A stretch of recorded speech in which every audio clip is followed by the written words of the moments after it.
Assalamualaikum warahmatullahi wabarakatuh. Perkenalkan, nama saya Niki Andrian dengan NIM 1923486, Prodi Perpustakaan dan Ilmu Informasi. Kali ini saya akan mereview kembali materi manajemen pengetahuan. Materi pertama adalah konsep informasi data. Konsep informasi data terbagi atas 7 bagian. Yang pertama, membuat pengetahuan terkait pengembangan produk dan jasa menjadi tersedia dalam bentuk eksplisit. Kedua, mencapai siklus pengembangan produk baru yang lebih cepat. Ketiga, memfasilitasi dan mengelola inovasi dan pembelajaran organisasi. Keempat, mendaya ungkit keahlian orang-orang di seluruh penjuru organisasi. Kelima, meningkatkan keterhubungan jejaring antar pribadi internal dan juga eksternal. Keenam, mengelola lingkungan bisnis dan memungkinkan para karyawan untuk mendapatkan pengertian dan gagasan yang relevan terkait pekerjaan mereka. Ketujuh, mengelola modal intelektual dan aset intelektual di tempat kerja. Materi selanjutnya adalah sistem manajemen pengetahuan. Sistem manajemen pengetahuan berfokus terhadap dukungan teknologi informasi untuk sebuah siklus hidup manajemen pengetahuan atau instrumen organisasi tertentu yang diterapkan sebagai bagian dari tindakan manajemen pengetahuan. Berfokus pada analogi yang diusulkan antara manusia dan pemrosesan serta pembelajaran informasi yang bersifat organisasional.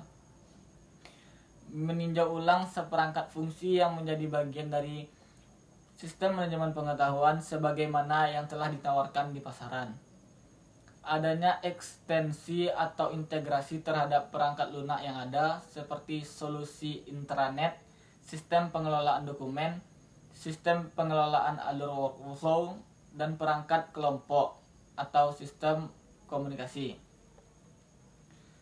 Selanjutnya adalah siklus manajemen pengetahuan. Yang pertama, build atau membangun. Kedua, hold atau memegang. Ketiga, use atau menggunakan. Keempat, pull atau menyimpan. Materi selanjutnya adalah model manajemen pengetahuan. Model manajemen pengetahuan terbagi atas 4. Yang pertama adalah siklus manajemen pengetahuan Mayer dan Zek tahun 1956. Kedua adalah siklus manajemen pengetahuan Bukowitz dan William tahun 2000. Ketiga adalah siklus manajemen pengetahuan McElroy tahun 2003. Dan terakhir adalah siklus manajemen pengetahuan Wick tahun 1993. Materi selanjutnya adalah penangkapan dan kodifikasi pengetahuan. Tahapan utama dalam siklus manajemen pengetahuan terintegrasi yaitu 1. Menangkap dan menciptakan pengetahuan. 2. Membagi dan menyebarluaskan. Ketiga, mengakuisisi dan aplikasi pengetahuan. Menangkap pengetahuan dalam sebuah organisasi tidak murni tentang teknologi. Bahkan banyak perusahaan menemukan bahwa teknologi informasi hanya memainkan sebagian kecil dalam memastikan informasi yang tersedia bagi mereka yang membutuhkannya. Pendekatan yang diperlukan tergantung pada jenis usaha, budaya, dan cara di mana orang memecahkan masalah. Materi selanjutnya adalah sharing knowledge atau berbagi pengetahuan. Berbagi pengetahuan merupakan salah satu metode atau salah satu langkah dalam siklus manajemen pengetahuan yang digunakan untuk memberikan kesempatan kepada anggota atau kelompok, organisasi, instansi, dan perusahaan untuk berbagi pengetahuan yang mereka miliki kepada anggota lain. Berger and Luckman tahun 1996 menyebutkan ada 3 momen dalam proses membangun pengetahuan dalam organisasi. Yang pertama, eksternalisasi, kedua objektifikasi, dan internalisasi. Eksternalisasi pengetahuan adalah proses di mana terjadi pertukaran pengetahuan personal sehingga pengetahuan dikomunikasikan di antara anggota. Objektifikasi pengetahuan adalah proses di mana pengetahuan menjadi realitas objektif sehingga pengetahuan tersebut diakui organisasi. Internalisasi pengetahuan adalah proses di mana pengetahuan yang terobjektifikasikan tersebut digunakan oleh personal dalam rangka sosialisasi mereka. Internalisasi pengetahuan dilakukan melalui kegiatan pencarian dan menemukan kembali pengetahuan yang disimpan dalam organisasi. Inovasi dihasilkan dari kombinasi pengetahuan tersebut. Pengetahuan yang di-share oleh kelompok dan pengetahuan organisasi. Ketiga, proses tersebut juga menggambarkan 3 tipe sharing pengetahuan yang diusulkan Marlene Huisman dan Dirk de Wit tahun 2003. yaitu knowledge exchange, knowledge retrieval, dan knowledge creation. Materi selanjutnya adalah penerapan pengetahuan. Penerapan pengetahuan terbagi atas 4. Yang pertama, memastikan ketersediaan pengetahuan yang dibutuhkan perusahaan. Kedua, menghasilkan inovasi. Ketiga, meningkatkan kemampuan menghasilkan solusi. 4, meningkatkan kemampuan untuk mengikuti tren. Selanjutnya adalah peran budaya organisasi terhadap knowledge management.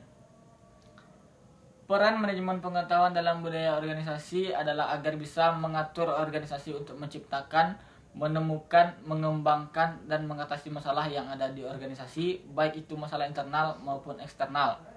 Lalu, membantu organisasi dalam meningkatkan pengembangan organisasi, memilah mana yang harus diterima dan ditinggalkan, memberikan arahan, dan mampu untuk menilai kegiatan yang telah dilakukan, apakah itu kegiatannya kurang maksimal atau sudah maksimal.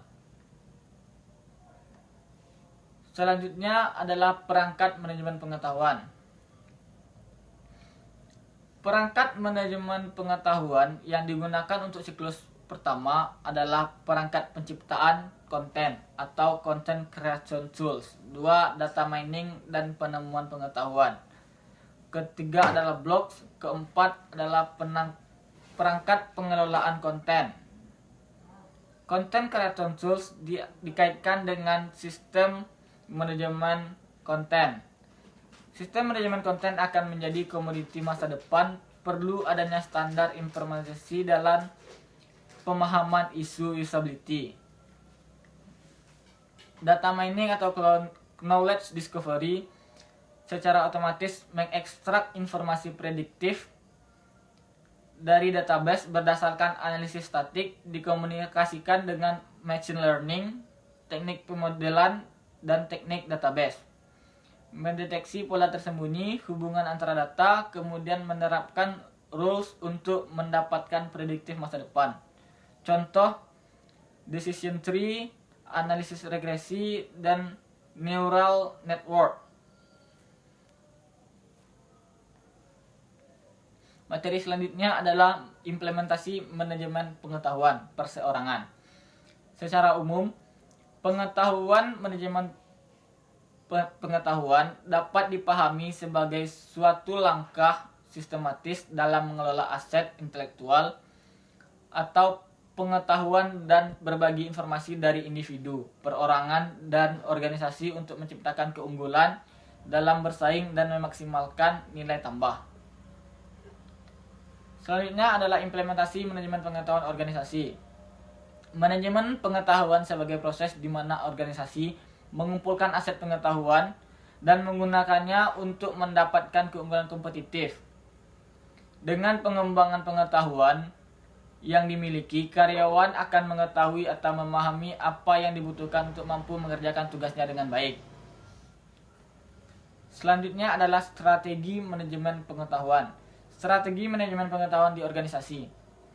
Manajemen pengetahuan adalah tindakan sistematis untuk mengidentifikasi, mendokumentasikan, dan mendistribusikan segenap jejak pengetahuan yang relevan kepada setiap anggota organisasi dengan tujuan meningkatkan daya saing organisasi. Evaluasi manajemen pengetahuan. Evaluasi pada manajemen pengetahuan berguna untuk memberikan masukan kepada hal-hal yang harus diperhatikan dalam keberlangsungan suatu pengetahuan agar dapat memperbaiki kinerja dari suatu pengetahuan dapat berguna dengan baik dan semaksimal mungkin.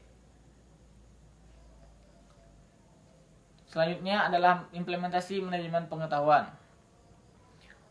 Konsep manajemen pengetahuan di perpustakaan sebagai metode pengelolaan pengetahuan yang terdiri multi informasi, menuntut perubahan dari manajemen konvensional menuju manajemen modern.